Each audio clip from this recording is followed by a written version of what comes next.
So very good morning friend, एक बार फिर से आपका स्वागत है फार्मा एजुकेशन में। I am your friend Neeraj Negi. आज का जो टॉपिक हमारा है डिस्लिपिडीमिया एंड आईएसडी। डिस्लिपिडीमिया डेफिनेशन मैंने आपको पहले बताई थी। डिस्लिपिडीमिया मीन्स होता है कि disbalance in lipid in body, in the body के अंदर जो भी लिपिड होता है, कोलेस्ट्रॉल है, एचडीएल है, एलडीएल है, ट्राइग्लिसराइड है, इन सब का जब डिसबैलेंस होता है तो उसको कहते हैं डिस्लिपिडीमिया। ठीक है। प्लग फॉर्मेशन है एथेरोस्क्लेरोसिस। प्लग क्या होता है हमारी बॉडी में, जब ब्लड वेसल्स में जब नैरोइंग होती है प्लग की वजह से होती है। प्लग किस तरीके से बनता है मैं आपको दिखाता हूँ। रिस्क फैक्टर क्या है प्लग बनने के? सर हमारे रिस्क फैक्टर हैं डिस्लिपिडीमिया है, हाइपरटेंशन, स्मोकिंग है, obesity and diabetes. These are all the risk factor. इनकी वजह से के बनने के चांसेस होते हैं ज्यादा। ठीक है। प्लग की फर्स्ट स्टेज क्या होती है? ये प्लग बनने की फर्स्ट स्टेज है। ठीक है।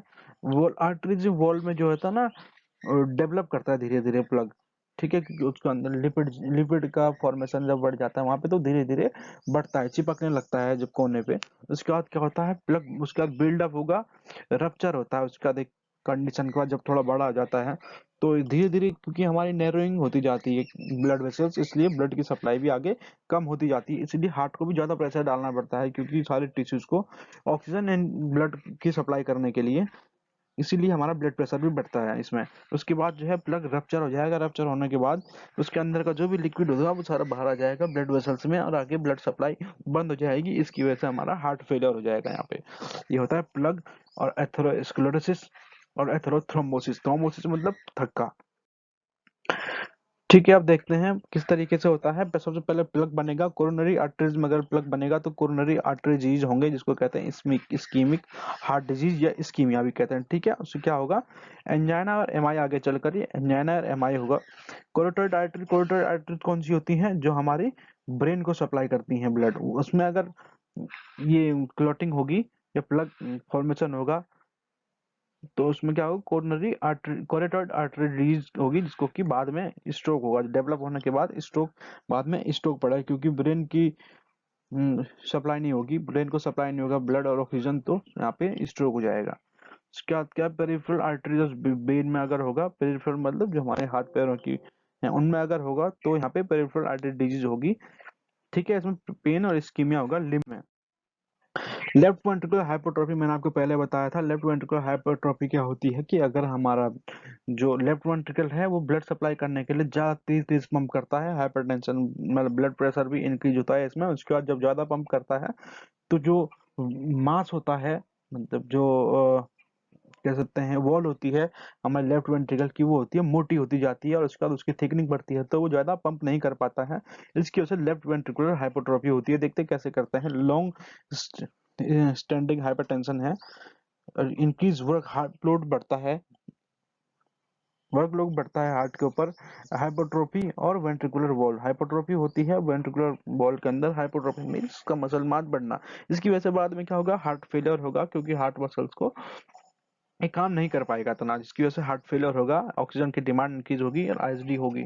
ठीक है। आईएसडी में इस्कीमिक हार्ट डिजीज। इसमें क्या इस्कीमिया मीन्स क्या होता है? इस्कीमिया मतलब disbalance in oxygen supply and demand, that is ischemia. उसके बाद सेरिब्रल वेसल में जब रप्चर होगा, सेरिब्रल वेसल में जब होगा कैरोटिड आर्टरीज में तो क्या होगा? क्लॉट फॉर्मेशन होगा, रप्चर होगी वेसल्स की, ऑक्सीजन सप्लाई एंड डिमांड, फिर इस्कीमिया होगा। ब्रेन की जब ब्रेन में इस्कीमिया होगा मतलब ब्रेन के आर्टरीज में ब्रेन को सप्लाई नहीं होगी जब ऑक्सीजन एंड न्यूट्रिएंट्स, तो क्या होगा? स्ट्रोक होगा आगे चलकर, स्पीच डिस्टर्बेंस होगा, मूवमेंट डिसऑर्डर होगा, पैरालिसिस एंड कोमा में आदमी जा सकता है। सो क्रोनिक किडनी डिजीज की कंडीशन क्या है? Either both kidney fail, either the impurities of blood.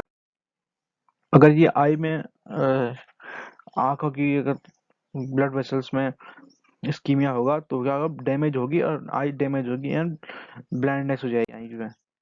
Ischaemic heart disease, coronary artery, CV कंटेनियम ऑलरेडी इसमें कंडीशन देख लीजिए, इसमें मैंने आपको पहले बताया था।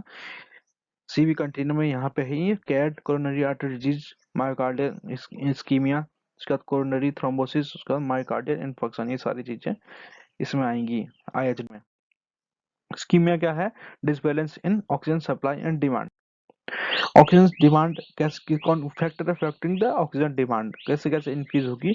लेफ्ट वेंट्रिकुलर हाइपरट्रॉफी जब होगी तो उसका मसल्स मतलब वॉल जो है थिकनिंग होगी, हार्ट की लेफ्ट वेंट्रिकल की वॉल थिकनिंग होगी, उसकी वजह से क्या होगा, वहाँ पे ऑक्सीजन की डिमांड बढ़ जाएगी। वैसे कॉन्स्ट्रिक्शन जब होगा तो भी ऑक्सीजन की डिमांड बढ़ेगी। और जब rate of contraction, force of contraction, positive inotropic effect, positive chronotropic effect होगा तो भी हम पे ऑक्सीजन की डिमांड बढ़ेगी हार्ट की। फिजिकल एंड मेंटल स्ट्रेस होगा तो भी ऑक्सीजन डिमांड इंक्रीज होगी। ठीक है, ऑक्सीजन सप्लाई डिक्रीज किन किन रीजन से हो गई। अब ऑक्सीजन सप्लाई डिक्रीज होगी एथेरोस्क्लेरोसिस इन कोरोनरी आर्टरीज। कोरोनरी आर्टरीज मतलब हार्ट की जो ब्लड सप्लाई करती हैं आर्टरीज, उनके अंदर एथेरोस्क्लेरोसिस होगा तो होगी हार्ट की हमारी ब्लड ऑक्सीजन डिमांड बढ़ जाएगी। ठीक है, और जबकि वहां पे कम होगी, इसके लिए वैसे भी इस्कीमिया होगा, क्लॉट होगा कोरोनरी आर्टरीज के अंदर, जब क्लॉटिंग हो जाएगी तो भी वहां पे ऑक्सीजन की डिमांड बढ़ जाएगी और ऑक्सीजन की सप्लाई कम हो जाएगी। स्पाज्म होगा कोरोनरी आर्टरीज में तो भी, क्योंकि ऑक्सीजन पहुंच नहीं पाएगी वहां पे, तो ऑब्वियस सी बात है यहाँ पे डिमांड बढ़ जाएगी और सप्लाई कम हो जाएगी। क्लिनिकल मैनिफेस्टेशन कौन कौन से हैं इस्कीमिक हार्ट डिजीज के? यहाँ पे एंजाइना पेक्टोरिस है, angina pectoris, chronic stable angina, Prinzmetal angina, angina and stable angina. Chronic stable angina क्या होगा, जब आप बैठे हैं तो कोई कंडीशन नहीं होगी, जब आप कुछ काम कर रहे हैं तो वहां पे आपको प्रॉब्लम होगी या एंजाइना का पेन पता चलेगा। प्रिंजमेटल एंजाइना ये एक तरीके का एंजाइना दूसरे टाइप के पक्षियों में होता है। अनस्टेबल एंजाइना क्या होगा, यहाँ पे अनस्टेबल एंजाइना में आपको रेस्ट की कंडीशन में भी पेन, एंजाइना का पेन जो है वो महसूस होगा। उसका मायोकार्डियल फंक्शन कौन सा है, एस्टेमी एंड एनस्टेमी। अनस्टेबल एंजाइना एस्टेमी और एनस्टेमी जो होगा वो उससे क्या होगा, एसीएस, बाद में एसीएस हो सकता है। एंजाइना पेक्टोरिस देखिए, एंजाइना पेक्टोरिस मैंने आपको बताया था अभी। क्रोनिक स्टेबल एंजाइना में क्या होगा, कांस्टेंट पेन होगा, फ्रीक्वेंट ड्यूरेशन कांस्टेंट रहेगा, एक्सरसाइज एंड स्ट्रेस जब करेंगे तो वो बढ़ जाएगा। स्टेबल एंजाइना क्या होगा, इंक्रीजिंग, हमेशा बढ़ता रहेगा। Rest and exercise and stress जब होगी तो कभी भी ये हो सकता है, रेस्ट में भी ये पेन हो सकता है अनस्टेबल एंजाइना का। प्रिंजिमेटल वेरिएंट रेस्ट एंजाइना क्या हो, सडन स्पाज्म हो जाएगा, यूजुअली रेस्ट में होगा। मायोकार्डियल इन्फेक्शन देखें, myocardial infection the condition in which the myocardial tissues starts dying due to